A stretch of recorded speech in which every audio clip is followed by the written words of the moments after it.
नमस्ते। आज मैं आचार्य प्रेम भाटिया जी के पास में हूँ और आचार्य जी से मैं मन कैसे स्वस्थ रहे और तन कैसे स्वस्थ रहे वो सीखने की कोशिश कर रहा हूँ। पहली बात तो आपको बहुत बहुत धन्यवाद आचार्य जी। आपने अपना अमूल्य समय मुझे दिया। आप मुझे एक पिता की तरह मुझे गाइड करते रहते हैं, शरीर कैसे स्वस्थ रखना है, मन कैसे स्वस्थ रखना है।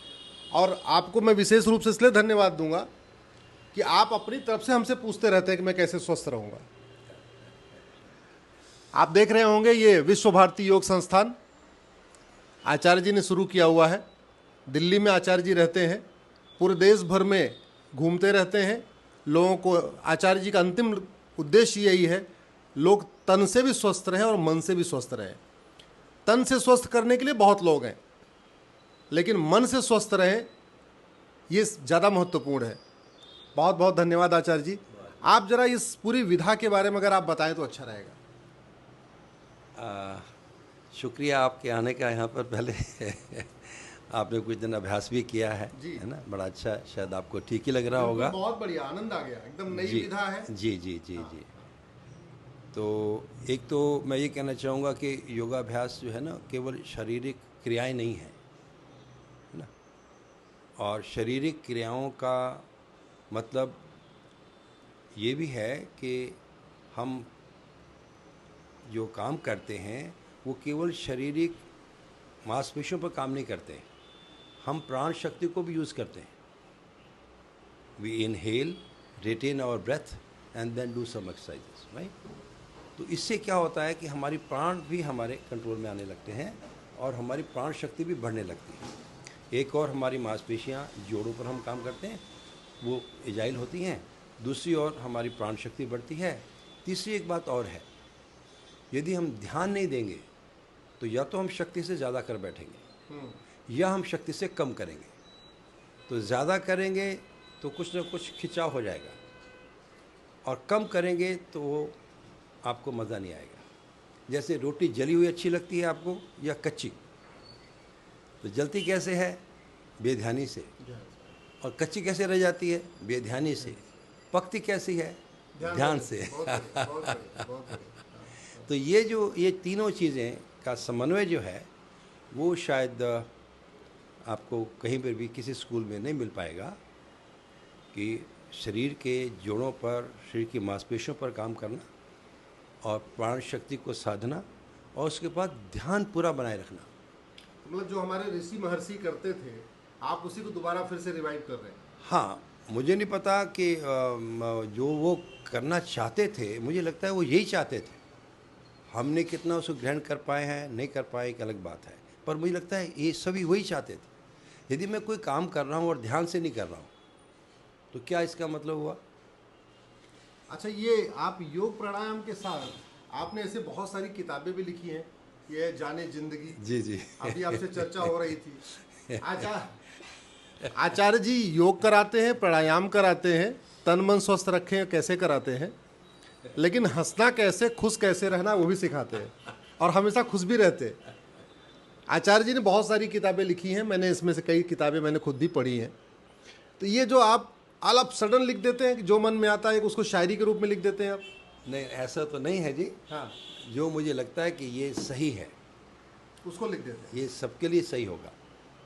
तो काफ़ी थॉट प्रोसेस चलते रहते हैं ना, तो जो मुझे लगता है कि दूर तक जाने वाला हो, हाँ, और हमेशा रहने वाला हो, दूर तक जाए, हमेशा रहने वाला हो, ऐसी कोई शायरी में बात हो तो बात कुछ अलग हो जाती है। तो जैसे मैंने छोटा सा शेर लिखा था कि तन को भी कुछ वक्त देना चाहिए, तन को भी कुछ वक्त देना चाहिए, मन को तो हर वक्त देना चाहिए।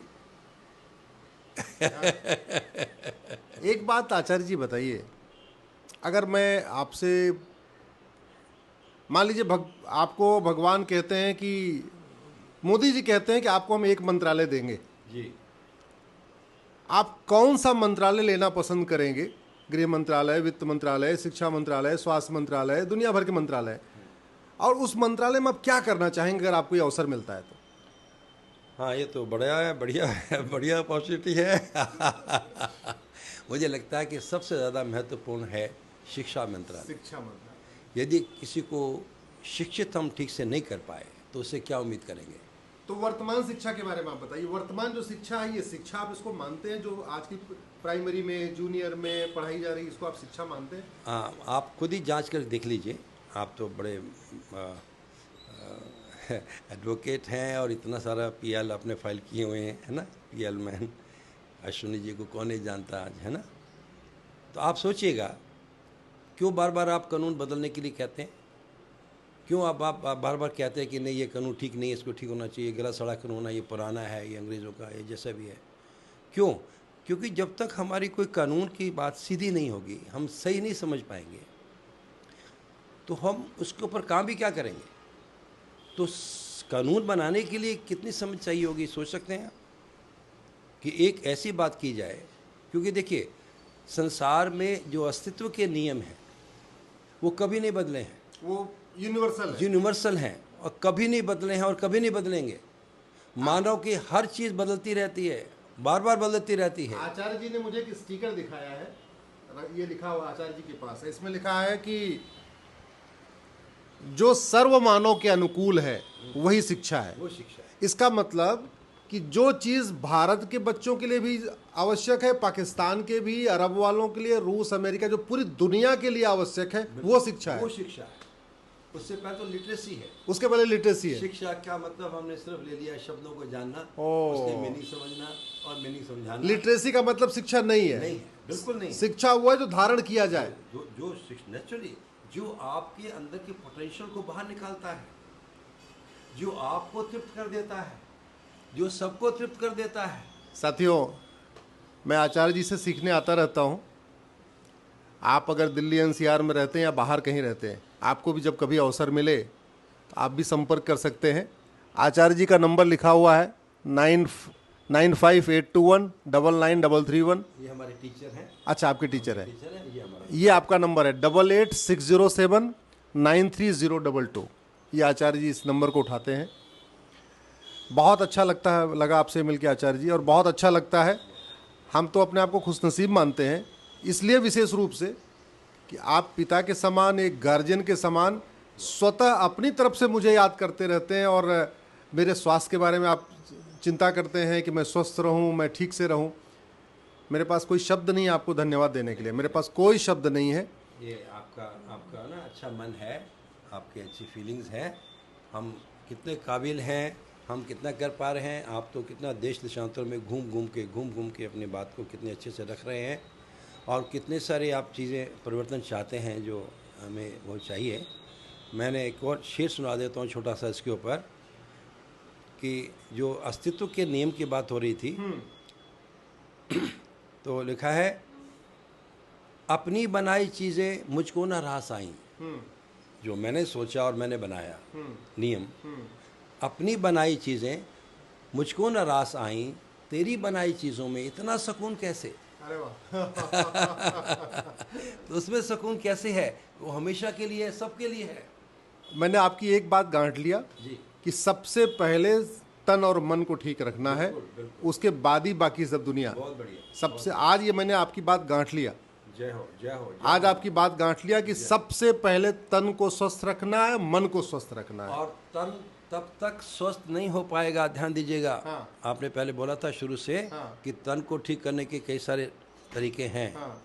तन तब तक पूरी तरीके से ठीक नहीं हो पाता जब तक मन ठीक ना हो। मन ठीक ना हो। तो इसका मतलब ये हुआ कि तन को पूरी तरह ठीक करना है तो मन का ठीक होना अनिवार्य है। तो ठीक है, बस आपके यहाँ सुबह सुबह मैं आ जाया करूँगा। आपके यहाँ सुबह सुबह आ जाऊँगा। स्वागत स्वागत। आप इस वीडियो को अपने ट्विटर, फेसबुक, इंस्टाग्राम, व्हाट्सएप पे ज़रूर शेयर करिएगा। कुछ बातें ऐसी होती हैं उसको अवश्य शेयर करना चाहिए, कॉमेडी की चीज़ें, हंसने की चीज़ें, बाकी चीज़ें तो, लेकिन आचार्य जैसा व्यक्तित्व जिन्होंने अपना पूरा जीवन इसी पे समर्पित कर दिया है।